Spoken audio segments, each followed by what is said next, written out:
今天，经美国总统签字，维吾尔人权政策法案正式成为法律，这是史无前例的。第一次，维吾尔人问题以法律的形式进入到了美国的政治议事日程，也必然伴随美国在国际政治舞台上的领袖地位，维吾尔人问题将成为国际政治议事日程的重要组成部分，一直到维吾尔人问题获得圆满解决为止。法案的通过是对翘首以盼维吾尔人的一个鼓舞性喜讯，是对在共产中国以民族压迫下挣扎呻吟维吾尔等土厥民族给予的希望，是对维吾尔人1个世纪以来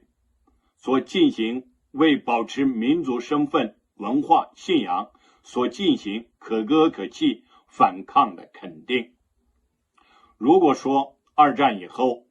在纽伦堡、在东京对纳粹和日本军国主义所进行的反人类罪行审判是对纳粹和日本军国主义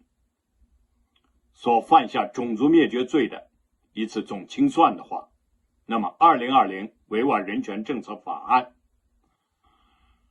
将以历史性文件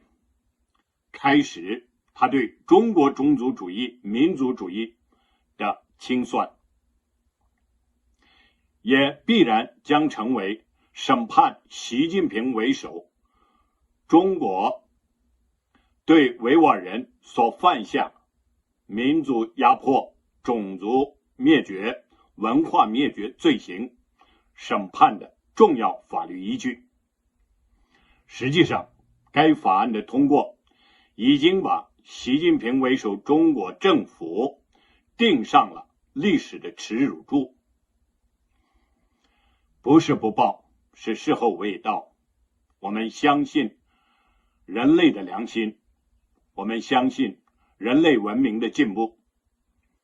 凡是倒行逆施、逆历史潮流进行这种野蛮种族屠杀、种族灭绝、文化灭绝的任何政权，必然被拉上历史的审判台。就如本法案通过以后对中国要进行制裁一样，这也是